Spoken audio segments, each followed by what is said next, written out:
I want to thank Abby and Sharon and all the members of the Fort Indian Town Gap Community Club, MWR, for hosting this event. Kenner here. I was told, oh no, you can't just do that. You have to go through his wife. But you can't get to his wife without going through Bob Hoffman. And so that's how Bob Hoffman and I met. He is truly a Renaissance man. An architect, a hospital president, an entrepreneur, a volunteer, someone who has donated countless hours to numerous boards here in the area. Bob is a scholar. He wasn't able to get into my alma mater, Princeton, so he went to Yale. A lot of people don't know this, but Bob, and this is true, Bob was a member of the Special Forces when he graduated from college. He was a member of the 193rd Special Operations Command, the most deployed unit in the United States. He is a graduate of the Commandant's National Security Program, 2013, at the United States Army War College. He brings a wealth of knowledge, a wealth of experience, but a great, humble spirit. And he is a man that knew both of the men that their shadows are cast on us today. That is Dick Winters and Major General Frank Smoker. And I'll tell you more about Frank and his family in a little bit. But without any further delay, let me introduce my dear friend, Bob Hoffman.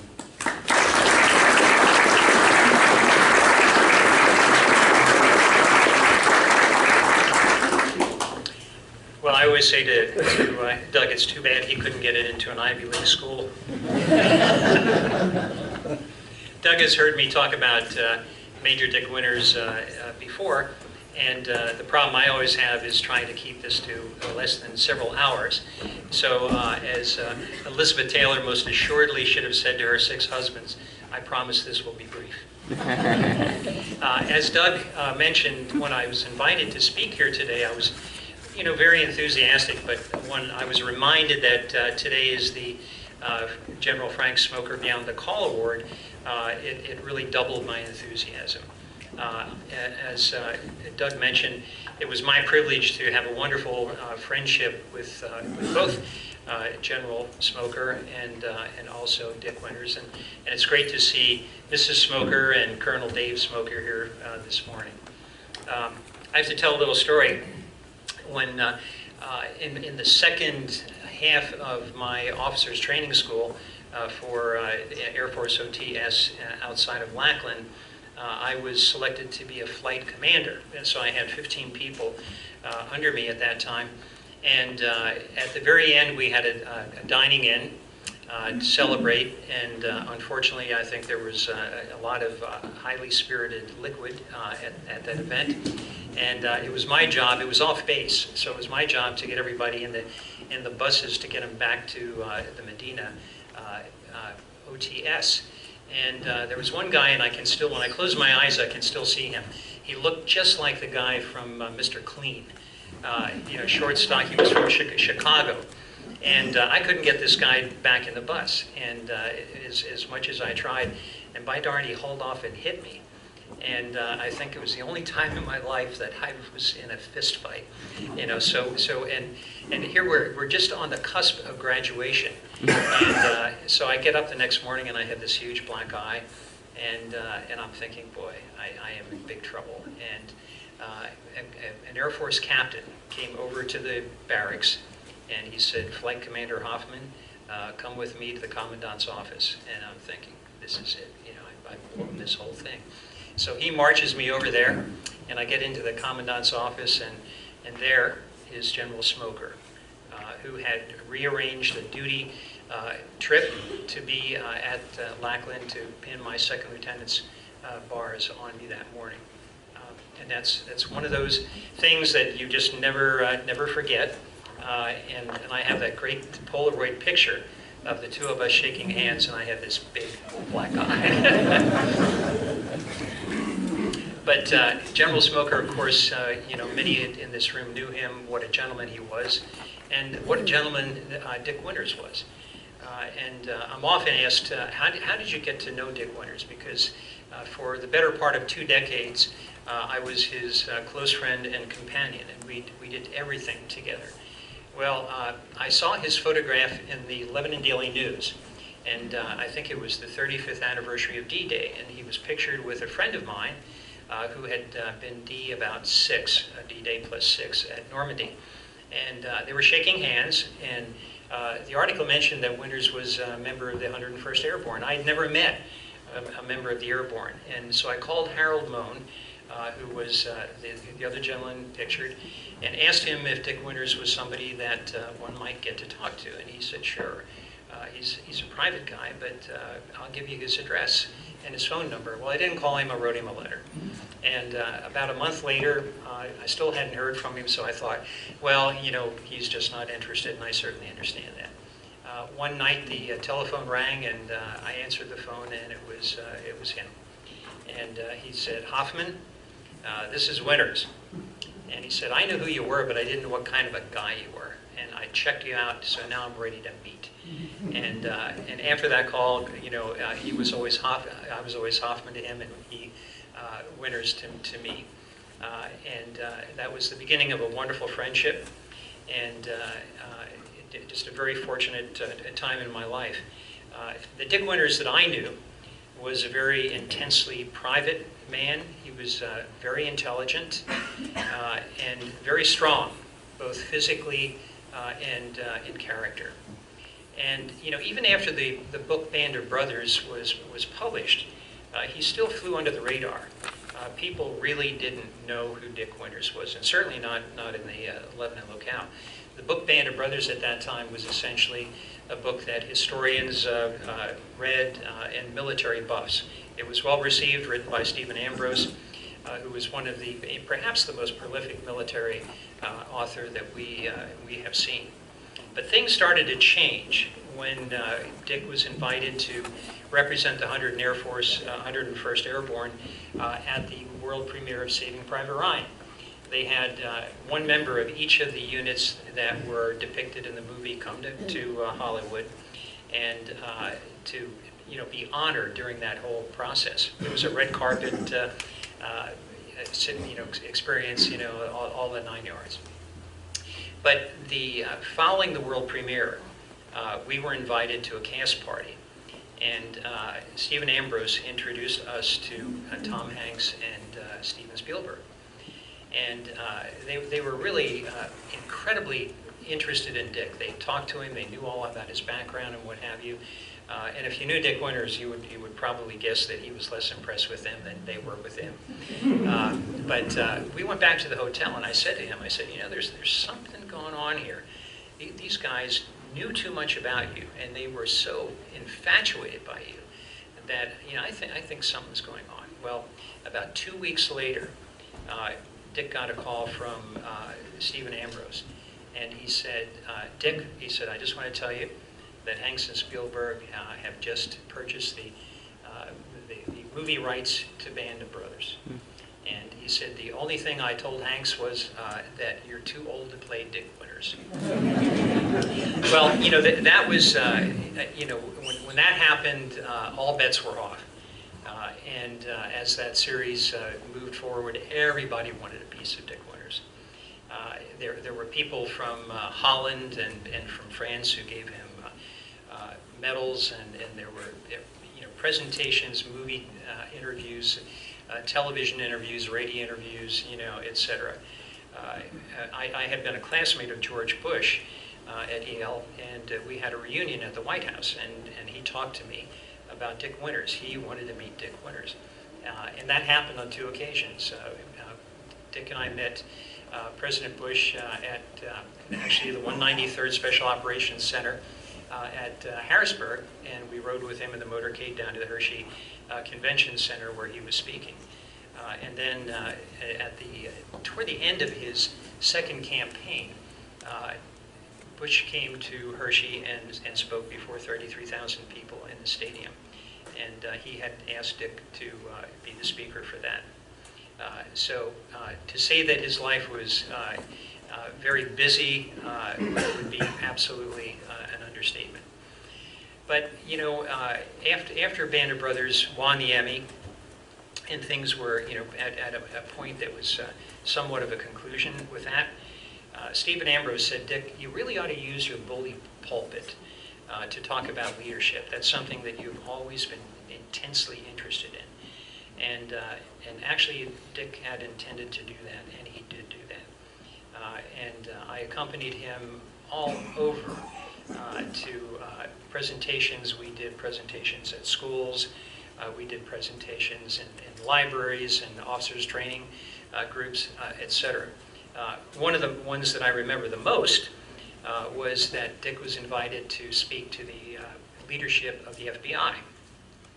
So we went to Washington, D.C., and I was with him on the stage. And we waited for over a half an hour for the program to begin. The auditorium was filled with FBI folks. But we waited because Robert Mueller was a half an hour late, and he insisted on introducing Dick. You know, the program got going much too late on that day.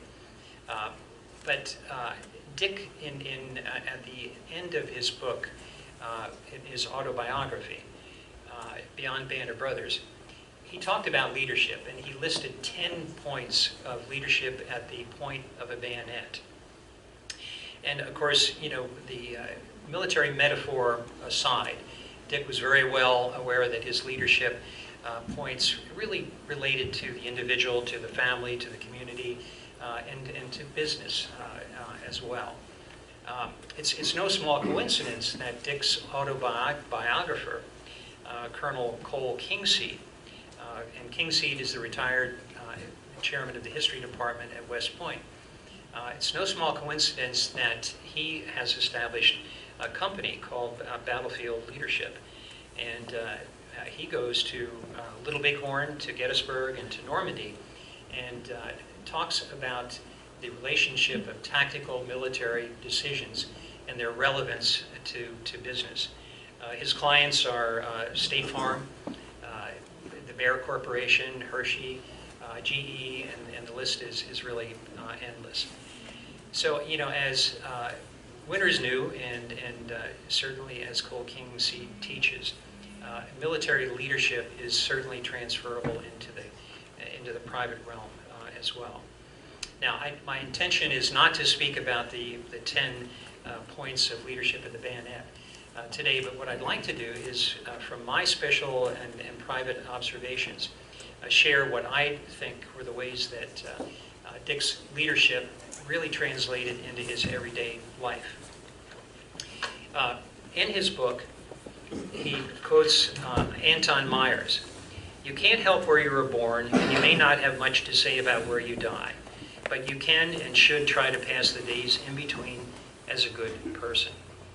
I remember we were having dinner at Matucci's in Hershey, and Winters said to me, he said, "Hoffman, what do you think the most important thing is for someone to be a good leader?" And I thought for a moment, and I said, I think it's honesty. And he slammed the table and said, "You're right."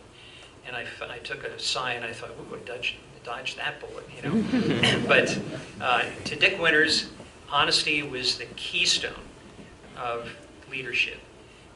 He thought that honesty leads to the development of good character, and when you combine that with moral courage, you are equipped to make decisions, good decisions, and you're equipped to make them quickly and very timely.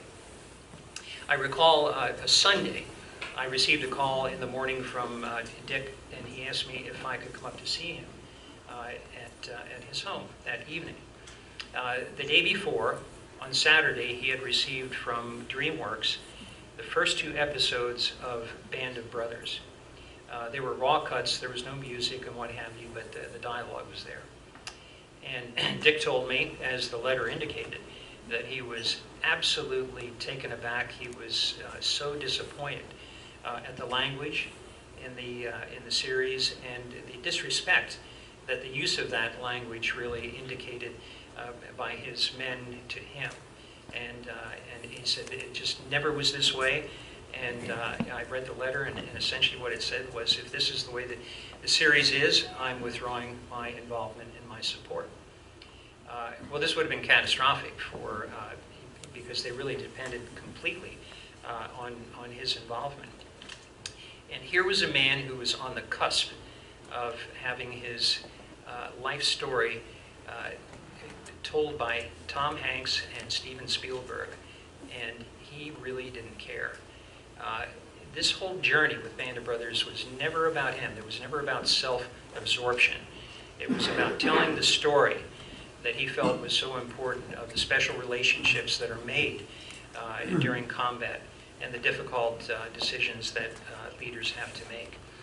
Well, he said, "What do you think?" And I thought, wow, man, he said, "Will you mail this on the way home?" And I did. And I said, "I'm sure in a couple days you'll hear from Tom Hanks." Well, Friday, Tom Hanks called him, and he said, he defended this. And he said, Dick, there are going to be people at places they never were saying things they never said. But I need this artistic license to be able to share the story with today's audiences. And Dick said, I understand that. I don't think there's probably any better storytellers than Tom Hanks and Steven Spielberg. But that's not the way it was. And I can't live with this, and I'm really going to disengage. On Monday, Dick got a call from Tom Hanks, and he said, "Winters, you win." He said, we're going to change all the things that you objected to, and we are going to look forward in the series, and we're going to change all the things that we assume you would object to on the basis of your comments. And that's what happened. After Dick's memorial service at the Hershey Theater, there were 2,000 people that attended that. I went into, his wife had reserved 2 rooms at Devon's, and one for the family and one for the eulogists, and one for, I think we had 4 members of Easy Company, and the Hollywood set. Tom Hanks and his group were there. Well, I walked in the door of the room, and Tom Hanks came over to me, and I had met him a number of times, and he said, "Do you realize that Dick Winters almost bailed on the series?" And I said, "I actually do know that. I mailed a letter to you." And he said, "Well, do you know how I handled that?" And I said, "I do know how you handled that." And he said, no, do you know how I took care of it?" And I said, "I guess I don't." And he pointed to a table over in the corner where 4 of the writers for Band of Brothers were seated. There were 9 writers in the series, and there were 4 of them at the table. And he said, "Do you know who those guys are?" And I said, I do. I had the pleasure of meeting them at the Emmys. And he said, "Well, I called those guys, and in a use of expletives, which I will not repeat here, he indicated that there was no going to be any more of this stuff in the series. And do you guys get it?" And so they, of course, did. And Dick ultimately, I think, was pleased with the series. Another of his points of leadership is humility. And Dick wrote, "If you don't worry about who gets the credit, one can achieve great things in life." And humility was that was Dick Winters. As I mentioned, this whole journey was never about self-absorption. It was never about him. One can assume that perhaps somebody who was so intent of telling the story of the American fighting man, that perhaps he wore this on his shirt sleeve. But, the reality is that he didn't. I have met people that worked with him for over a decade at Whitmoyers and at Hershey. And until the series Band of Brothers came out, they didn't even know that he had served in the military. That's the kind of a guy he was. The Normandy statue, and I think probably most of you know that there is a statue bigger than life of Dick Winters in Normandy. And when he was approached about having this statue done, they felt they wanted to get his approval. He said, I will go along with this as long as this statue is dedicated to all the junior officers who served on D-Day. And that was the premise, and that's how it was done. And if you see that statue, if you visit that, and there's a duplicate of that in Ephrata as well, the only thing that lets you know that that is Dick Winters is his name on the pocket of the jump jacket. Nowhere else on that monument does it indicate who this gentleman is. I had lunch with him one day, and he told me, he said, you know, Bob, I have never approved of making money from Band of Brothers. And he said, but you know, I'm going to make an exception. And he said, I see that you're chairing the United Way campaign again. He said, you must be nuts, but I'm going to do something for you. And he said, I have been approached by people who want to do print. And subsequently, there have been 6 prints that have been done about Dick Winters and his men. And he said, I'm going to let you negotiate the fee for me autographing those, and then I will give you that money for the United Way. So I had designed an edition for Dick's home, and we set up an assembly line there, and he signed all these prints. And I received a check for $50,000 for that effort. Now, did Dick Winters want a news story? Did he want a photo op or what have you? No, he didn't really want any of that. He just wanted to do this for the United Way and for his friend. Talking about his humility and not wanting to make money from Band of Brothers. When he wrote his autobiography, Beyond Band of Brothers, the royalties started to come in. And he would have me come up and visit him, and he would give me the royalty. I would take it to Fulton Bank and have it exchanged into euros, and I would send it every year to the Duvalier family in France. Those are the owners of Brecourt Manor, where the famous engagement took place, where Dick was nominated for the Medal of Honor. So, you know, that's who this gentleman was. And, you know, humility, he lived it. Physical conditioning was another part of his leadership points. To quote him, a physically exhausted leader routinely makes poor decisions in times of crisis. All throughout his life, remaining physically fit was something that was high on his list of requirements. And in fact, when he actually had enlisted in the Army prior to the war, he was an enlisted man when this all started. And his journey was incredible, to go from an enlisted man in simply a little less than 5 years to a major and the commander of the 2nd Battalion of the 506. Was an incredible journey very quickly. But when he entered the service, he was in fact an enlisted man. And he looked at the folks who were the paratroopers. Paratroopers, that was a new thing, never existed before at this time. And he thought to himself, you know, boy, those guys are in good physical condition. And if I'm going to serve, and if I'm going to go through this war, I want to be with the best.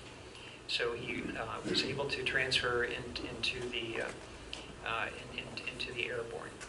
But throughout his life, post-war, he again followed the dictum that physical fitness was incredible. I recall that when we went to the 193rd Special Ops Center at Harrisburg to meet Air Force One when President Bush came in, I said to him, Dick, it's going to be a long day, so how about if we go into the locker room and you know, if you'd like to use the facilities there, I think we should do that. And so we did. And at this time, he was really beginning to suffer from Parkinson's. He had a 10-year Parkinson's journey, which ultimately took his life. At this time, he could walk only very short distances, typically in the wheelchair. So we're just about to go out, and he says to me, he says, Hoffman, do you think that this old guy, approaching 90 at this point, I think he was 89 at this time, do you think this old guy could touch the floor with the palms of his hands? And I said, you know, I think this old guy could do anything he wants to do. So he gets out of the wheelchair, and he bends, and then he goes down a little farther, and then he goes down a little farther, and then he goes down and puts both palms of his hands on the floor. And he said, "Now you promise you won't tell Ethel I did this." And those of you who know Ethel or knew Ethel would understand why that might be, because Ethel was a very strong person and certainly didn't keep her opinions to herself. In fact, as I mentioned to you when Dick was introducing President Bush at the Hershey Stadium to 33,000 people, I went to pick him up, got his sport coat on and what have you, and we're just about to go, and I said, "Dick, where's Ethel?" And he said, "Ethel doesn't like Bush. She went to the hairdresser. She's not going."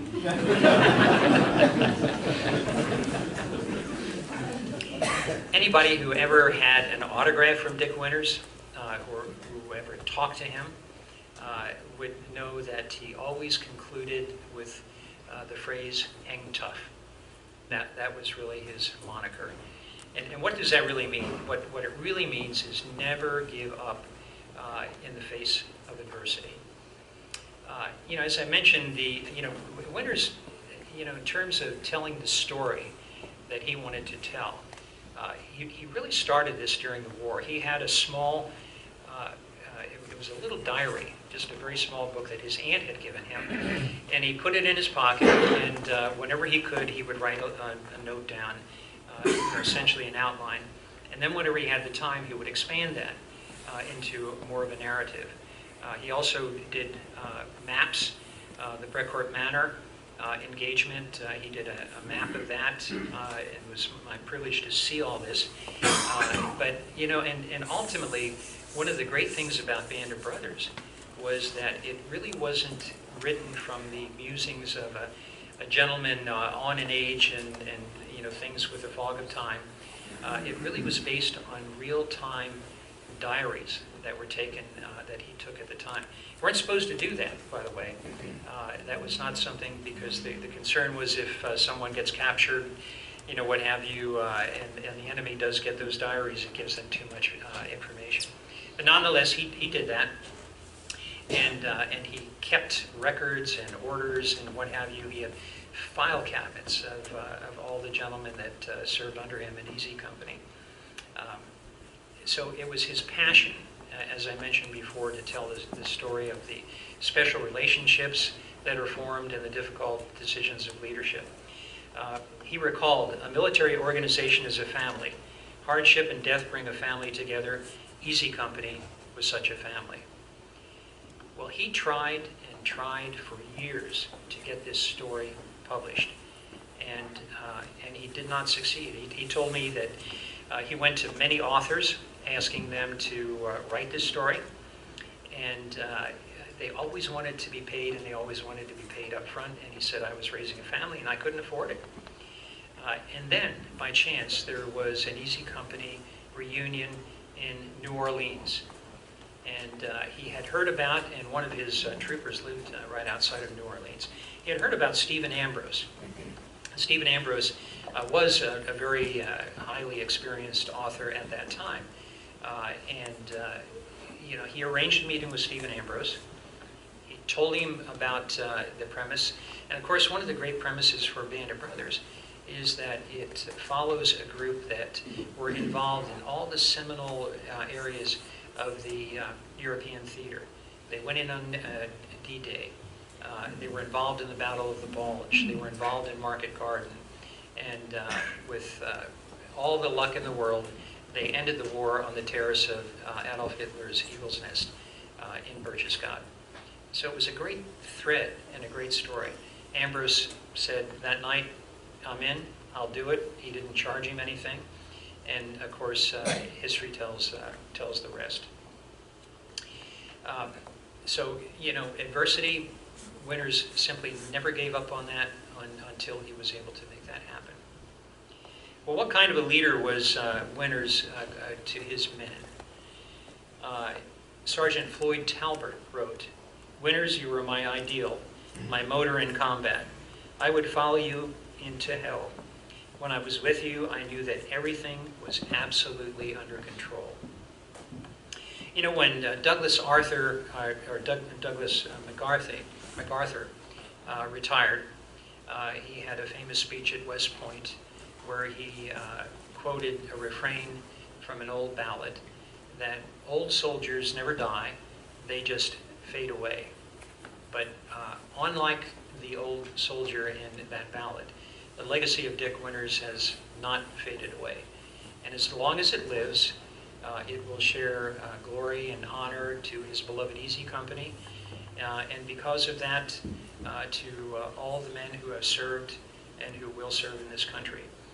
In his eulogy, I mentioned that as great as were his achievements during wartime, and as great as was his leadership, I felt, and I still feel, that his greatest achievement was being able to be in the forefront and one of the prime catalysts in changing the American public's understanding, view, and reception and honor of the American veteran. And I am absolutely convinced to this day that he was one of the primary reasons that has changed.